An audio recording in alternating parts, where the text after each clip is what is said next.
Hey, this is Dave DeCamp from antiwar.com. This is anti-war news for Tuesday, January 10th, 2023.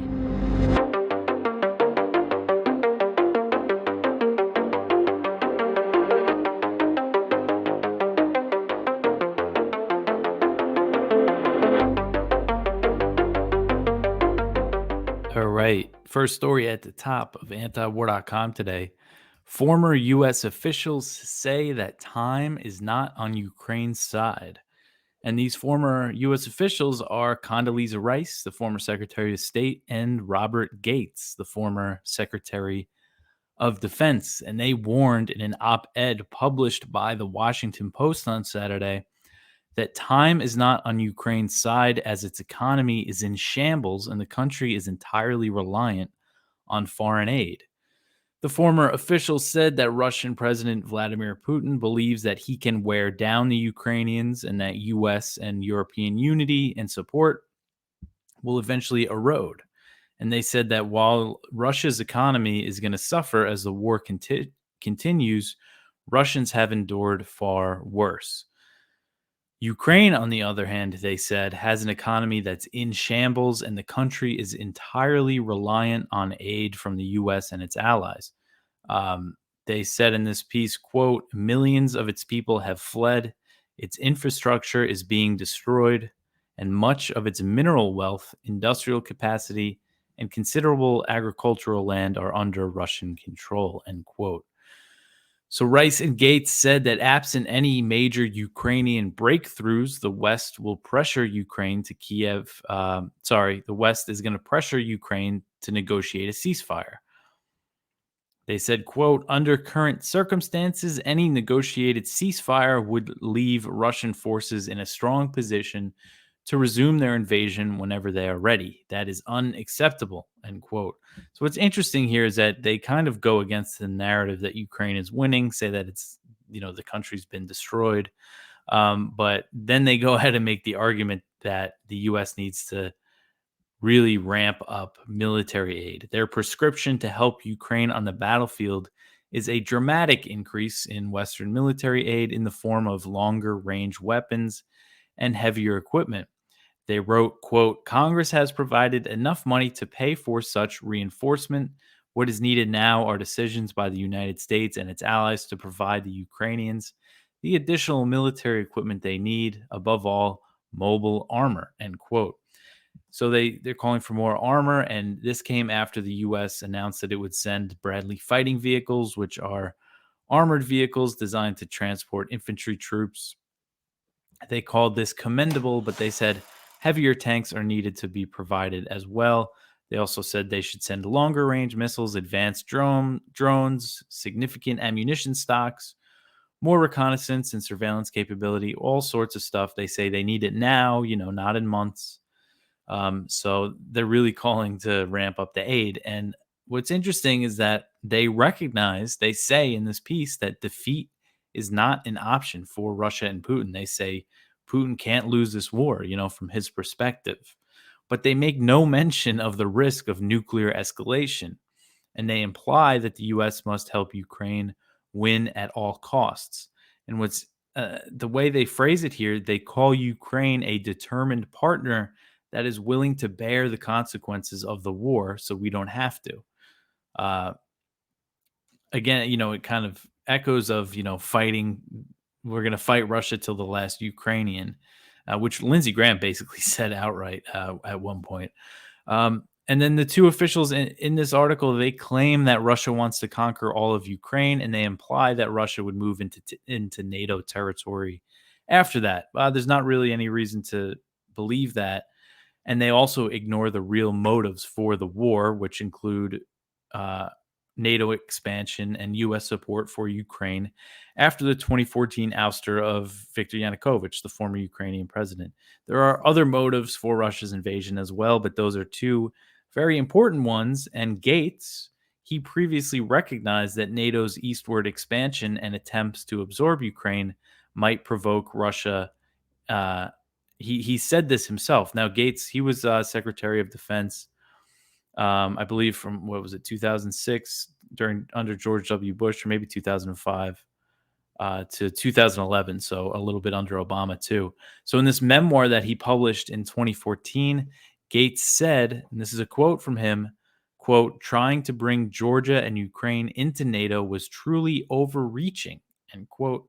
He added that it was, quote, recklessly ignoring what the Russians considered their own vital national interests, end quote. So we've seen this, I linked to a piece from Ted Snyder who put together that it's not just Russia that's been warning that NATO expansion might lead to war, a lot of Western officials, a lot of Western hawks even have warned this. U.S. officials, and Condoleezza Rice, who was Secretary of State from 2005 to 2009, she was warned in 2008 by William Burns, who at the time was the U.S. ambassador to Russia. He's currently the CIA director, but he warned Rice back in 2008 that attempting to bring Ukraine and Georgia into NATO could lead to war in the region. In a memo that Burns wrote to Rice that was later released by WikiLeaks, and this is something we mention a lot, Burns said that Ukrainian entry into NATO is the brightest of all red lines. So it's not like they weren't warned about this stuff beforehand. Yet here they are saying, Ukraine is destroyed. Russia can't lose this war. It's that important to them, which implies that they might go nuclear, if that's their only option left. Yet they still say we need to dramatically increase military aid for Ukraine. It's just really hypocritical, but it's an interesting article. All right, the next one here. A U.S. Senator, this is from Kyle Anzalone and Connor Freeman. Senator says that the U.S. should remain in Ukraine until Putin is out. And this is Senator Angus King, who is from Maine, and he's an independent. He's one of the few independents in Congress, but he thinks a lot like Republicans and Democrats, clearly. He said that the U.S. should not put a timetable on support for Ukraine and remain involved in the war until Putin is out. He claimed that stopping Russia now was equivalent to the missed opportunity allies had to stop the rise of Nazi Germany. Of course, it's the only thing they can compare this war to. He suggested that the U.S. was not giving Ukraine enough support. So this was during a virtual press conference. He was asked how long they should remain in Ukraine, and again, he said they should stay there until Putin is out. And it wasn't clear from the context if he meant until Putin was out of power or once his troops were out of Ukraine, because we know Lindsey Graham has outright called for the assassination of Putin, but it's not really clear if that's what he meant here. And he acknowledged that the current conflict is a stalemate, but asserted he did not believe this would be a 20-year struggle like Afghanistan. And throughout the presser, he referred to the historical need to win the war against Russia, and he did not address the potential of nuclear escalation, something that these hawks seem to not be too concerned with. And the senator, he alluded to questions raised by his constituents about curbing support for Ukraine.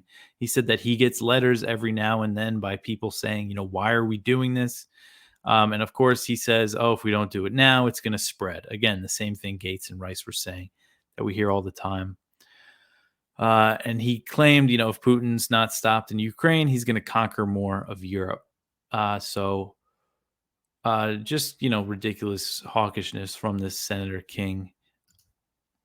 The next article here, Ukraine's foreign minister Dmytro Kuleba says that no one has done enough to support Ukraine. So he said this on Monday. He wrote this on Twitter. I'll just read the whole tweet here. He said, quote, Ukraine is grateful to partners for their military aid, but we should remain honest with one another. No one has done enough. As long as Russian boots remain on Ukrainian ground, arming our country for victory is the shortest way to restoring peace and security in Europe and beyond, end quote. So here we have Kuleba saying no one's done enough, and apparently the $112 billion that the U.S. has authorized to spend on the war isn't enough. And this is a common thing, talking point that we hear from Ukrainian officials. When Zelensky went to D.C., that's a message that he brought. He said that he was thankful for the help, but it wasn't enough. He said they have artillery, but it's not enough. He said they should send planes and tanks and more and more and more. That continues to be their message. And I think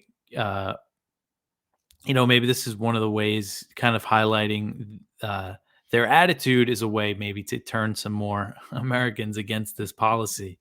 When you hear them say stuff like this and you just look at all this money that's being spent.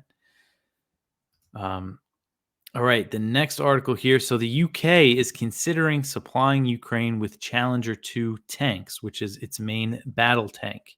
And this would mark a significant escalation of Western military aid for Ukraine, as it would mark the first time Kiev would receive a Western made heavy tank. British sources told The Guardian that the UK has been discussing sending the tanks since the summer, but no final decision has been made. Sky News first reported the potential transfer, and they said that the UK could send up to 10 tanks, which is far less than the 300 that Ukrainian officials say that they need.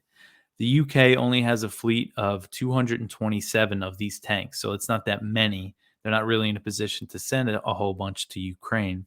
But Ukrainian officials hope that the British send these 10 tanks, or they said they might send up to 10, so it could be even less than that. But they're hoping, the British send us this, and then it will inspire Germany and the US to send their heavy tanks. The German made Leopard and the US made Abrams. The U.S. and Germany both announced last week that they would send Ukraine infantry fighting vehicles, which does mark a escalation of military aid. And then you had France say that they were going to give these armored combat vehicles that are considered light tanks. They seem to be a little heavier. They are a little heavier caliber-wise when it comes to the gun that they have than the infantry fighting vehicles. But these pledges still fall short of the heavy tanks that Ukraine has been demanding. So Germany has not shown any sign that it's going to send Ukraine Leopards, and Berlin would need to approve the transfer of these tanks. So there's other European countries that have these tanks. There's about 2,000 of them in Europe, including Germany's and other countries that have them. So that's a lot. But if another country wanted to send these, Germany needs to sign off on it. And Olaf Scholz, this was back in September, so we know how these Western leaders, their positions can change on this. But he explained to the New York Times, why he was not sending tanks, why he was not giving Ukraine everything it wanted. And he said, quote, "We are supporting Ukraine. We are doing it in a way that is not escalating to where it will become a war between Russia and NATO, because this would be a catastrophe," end quote. So that's his reasoning for not sending tanks. He's worried about a direct NATO-Russia clash. But again, the US and its Western allies have shown a willingness to escalate military aid by providing weapons that they've previously ruled out. So, and Germany's under pressure to send these tanks from France and Poland. Not just, Poland's not really surprised, but France too apparently has been, as Politico put it, putting the screws on Germany to send tanks. All right, the next article here, more possible military aid for Ukraine from the US. Now they're considering sending Stryker fighting vehicles, which is another armored combat vehicle. This was according to a report from Politico. An unnamed Pentagon official said that they're going to announce another arms package next week, even though on Friday they just announced an over $3 billion weapons package for Ukraine that included those Bradley fighting vehicles for the first time. But now they're saying next week another package could be announced, and it might include these Stryker vehicles. And this is going to be, they're going to expect it to announce a new weapons package during the Ukraine Defense Contact Group meeting, which is a gathering of about 50 military officials from about 50 countries that are usually held in Germany, and they're led by Lloyd Austin, the U.S. Secretary of Defense and former Raytheon board member. It's always important to point that out. So Strykers, they're made by General Dynamics. They're designed to transport troops with extra protection, similar to the Bradleys, but unlike the Bradleys, Strykers are on wheels, and they can carry a few more troops. Ukraine has already been provided with a Canadian version of the Stryker that was also built by General Dynamics. So the rush to send these infantry fighting vehicles to Ukraine comes after Valery Zaluzhny. He's the commander of Ukraine's armed forces. He said that he needed a huge number of armored vehicles if they were to stand a chance to drive Russia out of the territory that it has captured since February 24th. Zelensky said that he needs 300 tanks, 600 to 700 infantry fighting vehicles, and 500 howitzers. So that's a lot. That's a huge ask, and he's not getting nearly anything like close to those numbers yet. But we'll see how everything uh, plays out here. But the aid just keeps escalating. I just want to take this moment to mention again, it's our fundraiser at antiwar.com.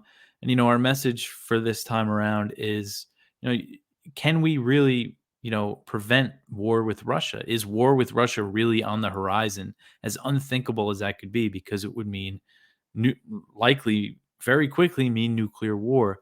Yet it seems like we're heading closer to that every day. I mean, just look at today's page. So, it feels very it's tough to really have any hope as we're going in this direction.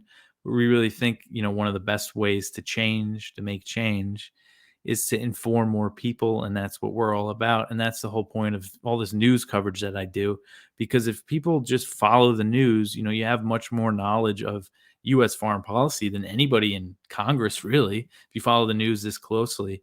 And when you gain that knowledge, you could start to see through all the BS.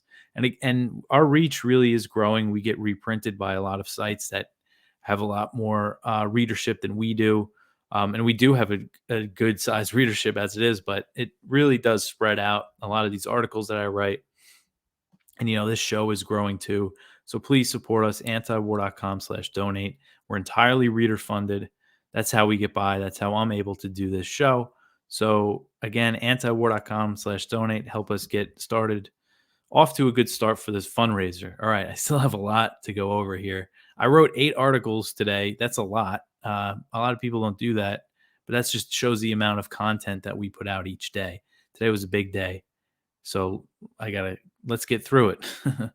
All right. So the next one, the U.S. and Japan are increasing military cooperation to prepare for war with China.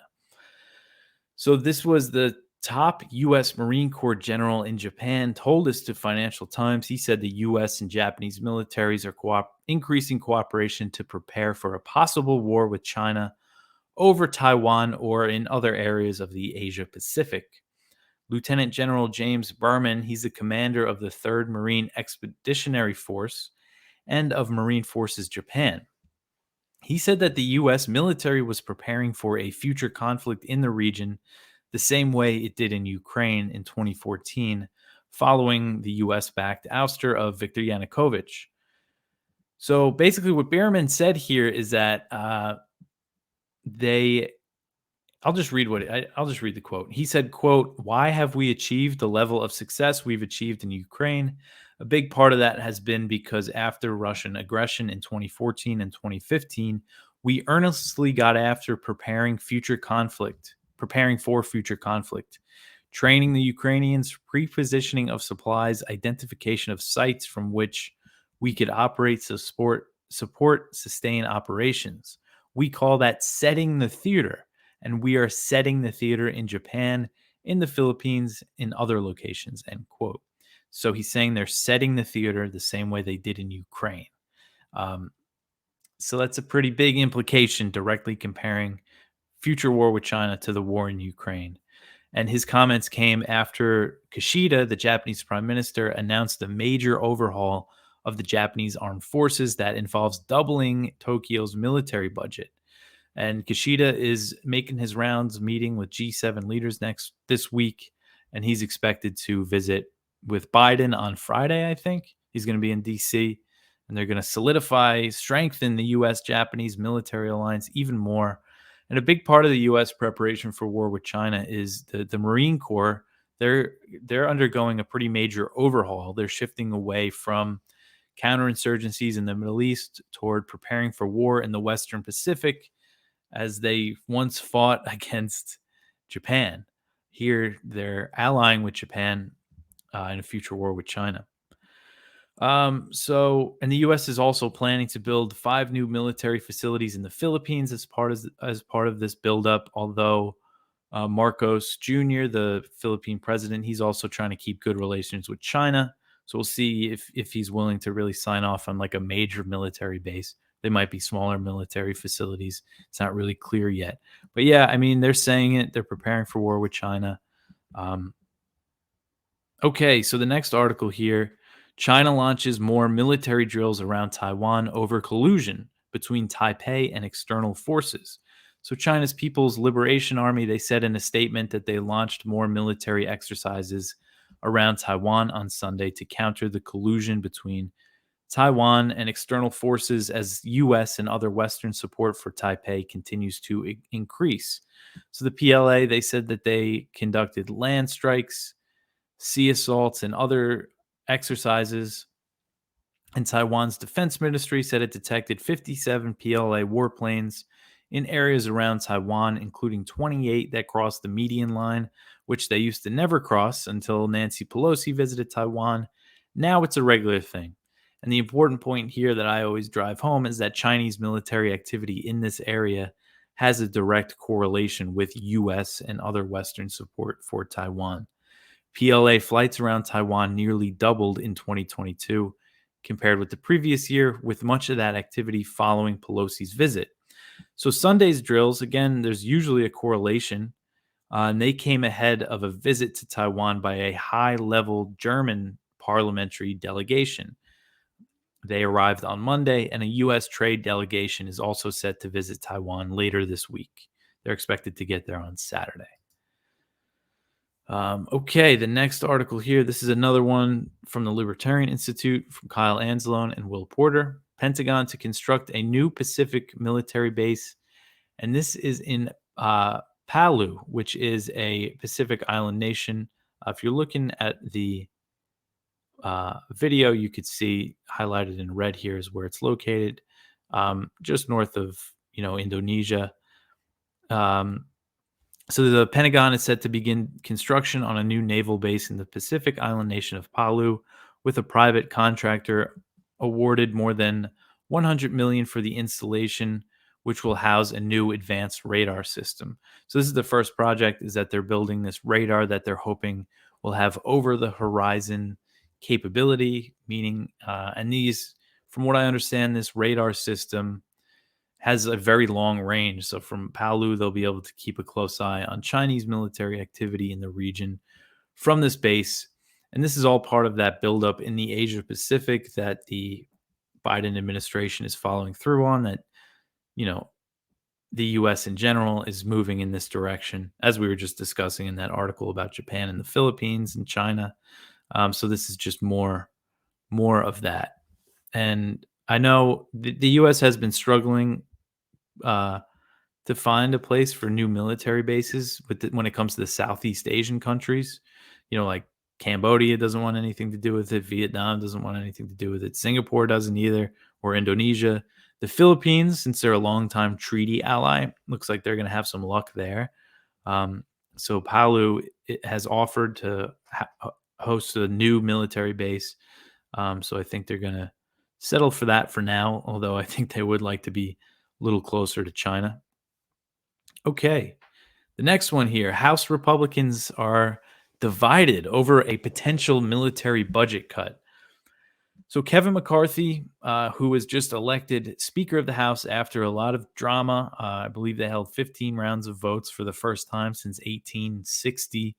That the speakership took this many votes to get nailed down. And it was conservative members of the GOP that really opposed him, and he made a deal with them to secure their votes. He agreed to hold a vote on capping government spending at fiscal 2022 levels, and that would include bringing the military budget down to $782 billion, and that was the 2022 level. And that's significantly lower than the $857 billion that was approved for 2023. It's about $75 billion lower. At first, it wasn't clear if the military spending would be included in this potential budget cut, but Rep. Jim Jordan, Republican from Ohio, he appeared to confirm that it would be in an interview with Fox News on Sunday. He said, quote, "We got a $32 trillion debt. Everything has to be on the table," end quote. So other Republicans denied that military spending will be on the chopping block, including Chip Roy, Republican from Texas, and he was involved in cutting this deal with McCarthy. He opposed him initially, and his office tweeted out saying that during negotiations, cuts to military spending were never discussed. So he's kind of denying it. So it's not clear exactly what is happening here. And other Republican members of the House said, oh, they don't want to see military budget cuts. And realistically, this would have to be voted on, and a vote to bring military spending back down to 2022 levels has very little chance of passing through the House and the Senate. Enough House Republicans are going to be opposed to the idea. Generally speaking, even Republicans that want to cut spending in some areas are, what they call budget hawks when it comes to the military. Um, and the majority of Democrats don't want to cut it, although some progressives do favor slashing the military budget. And Rep. Ilhan Omar, Democrat from Minnesota, she said that the prospect of cutting the Pentagon budget was pretty exciting. I believe she said that in an interview with MSNBC. And Ro Khanna from California, he also expressed support for the idea. So there's some support among the progressives. But overall, I don't think this is going to get through. But at the same time, it's kind of good to see at least this is being discussed, not just cutting spending in general, but also cutting military spending. And I think McCarthy is going to have to do some things that these more conservative Republicans want, because they just passed the new rules package on Monday that didn't get into this, but it included, uh, a single member of the House could hold a vote at any time to remove McCarthy as Speaker now. That's reinstating an old rule that the Democrats got rid of in 2015. So, he's going to be held up to a standard to some extent by these more conservative Republicans. And a lot of them are opposed to aid to Ukraine. Matt Gaetz, who was the Republican from Florida, he really led the opposition against McCarthy, um, at least publicly. And he is against aid to Ukraine, totally outright. He wants to cut it off now and not give him a penny more. So I think this stuff is significant.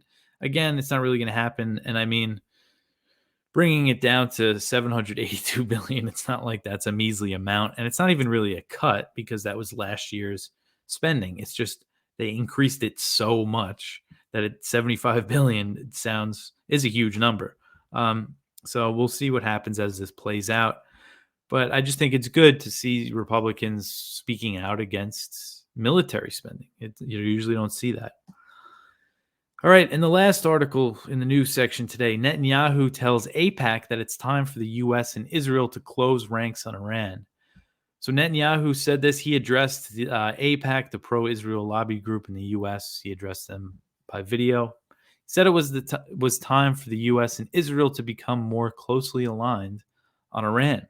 He said, quote, "It's time to close ranks between Israel and the United States and others, and I look forward to discussing this issue with President Biden and his team. I think there is more of a meeting of the minds today than there has ever been," end quote. So Netanyahu, of course, is a very staunch opponent to the Iran nuclear deal, which was signed in 2015. And this deal known as the JCPOA, he played a major role in convincing the Trump administration to pull out of the agreement in 2018, and they reimposed sanctions on Iran.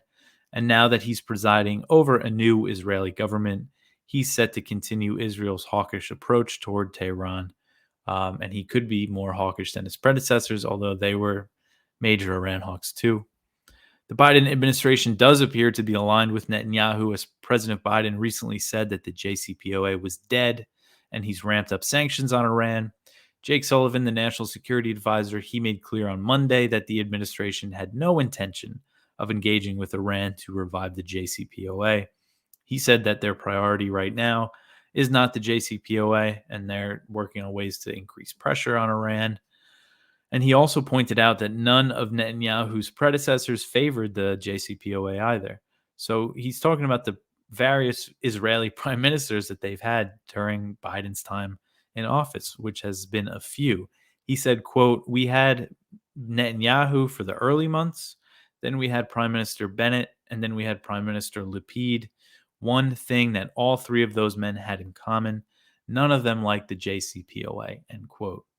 And U.S. and Israeli officials are expected to discuss Iran in upcoming meetings. Sullivan is expected to travel to Israel next week to meet with officials in the new government and Israel's new intelligence minister, Ron Dermer. He arrived in Washington on Monday for talks with officials in the White House and the State Department. And in recent months, the U.S. and Israel have agreed to step up military cooperation. They recently held drills simulating attacks on Iran. Tensions are going to keep rising between the U.S., Israel, and Iran.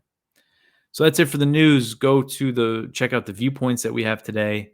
One from Ted Snyder: Why Russia Went to War in 2022. And it's a really detailed, long analysis of the causes of this war.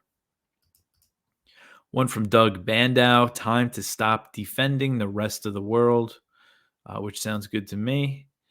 One from Ramsey Baroud: The Price of Betraying Palestine, Morocco's challenge to normalization. Moroccans' challenge, not because to their government normalizing with Israel. One from Daniel Larison: Macron ruffles feathers with talk of autonomy and Russian security. I believe this was, from December 26th. And a really good one from Rand Paul, Senator Rand Paul: Against Undiplomatic Diplomacy. And it's basically being against, these fake calls for diplomacy, that are just super hard line and don't have any, aren't realistic demands that they're making of Russia, for instance.